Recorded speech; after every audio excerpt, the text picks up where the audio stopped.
Imagine a thriving nation with their own language, government, and way of life, who lived here long before the Europeans arrived.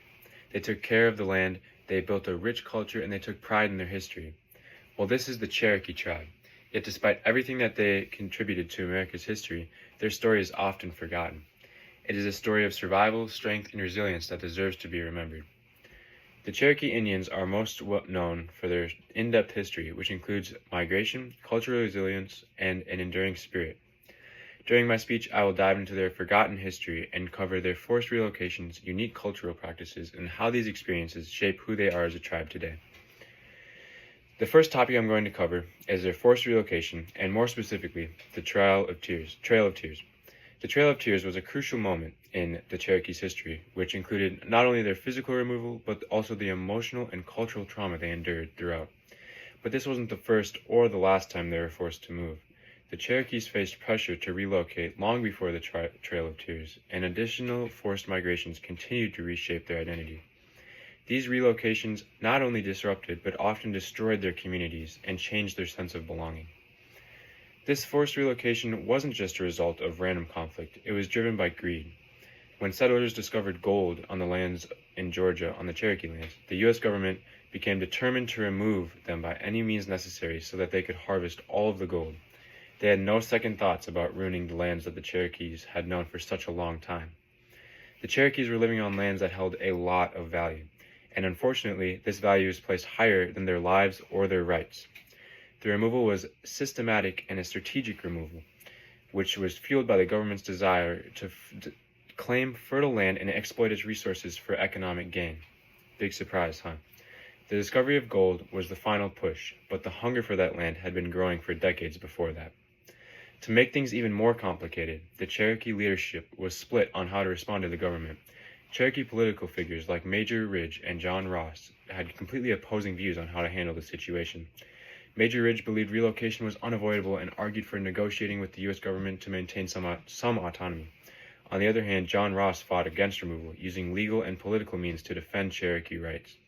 This division in leadership helped create internal conflict, making it harder for the Cherokees to unite in their resistance. They were not only battling U.S. government, but also struggling with disagreements among themselves on how to best protect their land. Secondly, I want to address the great variety of Cherokee cultural practices, which have remained through hardships and resilience. Although they faced huge challenges, the Cherokee have been able to preserve their identity, which is mostly rooted in their traditions, art, and communal life. One of the most vital aspects of Cherokee culture is their storytelling, music, and dance, which serves as a means of preserving their history and fostering community. The Eastern Band of Cherokee Indians has particularly excelled in providing their cultural practices through songs and dances that pass down stories and maintain their identity. Their most known dances, such as the Stomp Dance, the Booger Dance, and the Grass Dance, each have unique performances. These dances and songs not only keep their history alive, but also strengthen communal bonds and give a sense of belonging to the Cherokee people.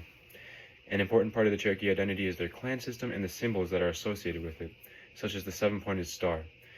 The clan system is important in understanding how the Cherokees view themselves and their community relationships. Each clan has unique responsibilities, creating cooperation among members. The seven-pointed star symbolizes the seven clans of the Cherokee Nation, representing unity and identity. This symbol highlights the importance of family ties, which are still important to Cherokee society today. Finally, I want to talk about the resilience of the Cherokee people in overcoming divisions and creating a united identity. Even before European contact, the Cherokees were divided by dialects and regional differences, but these differences also allowed them to form strategic alliances. Many groups in the Cherokee Nation learned to collaborate and support each other in response to external pressure. This teamwork was vital for sharing resources and strengthening their position from other tribes and European settlers seeking their land. Cherokee scholars like Joshua Nelson argue that their identity transcends simplistic divisions between traditional and assimilated groups. Nelson argues that the Cherokees can't simply be divided into traditional and assimilated groups. Instead, their history and current lives and ways of expression influenced by this. Instead, Cherokee identity includes a range of experiences and ways of expressing themselves, influenced by their history and current lives. This view helps give a more inclusive understanding and acknowledges that all Cherokees, no matter how they practice their culture or what beliefs they hold, are connected by a shared heritage. In conclusion, the identity of the Cherokee people has been shaped by their migrations, cultural resilience, and the blending of old and new traditions. I discussed their painful journey of forced relocation, gave a better understanding of their cultural practices, and acknowledged their strength in overcoming divisions. As we reflect on the Cherokee's enduring spirits, let's recognize the importance of preserving cultural heritage for everyone. Their story teaches us valuable lessons about strength and unity. I encourage you to explore the history of the Cherokee people further, as it can deepen our understanding of cultural identity today. Thank you for listening.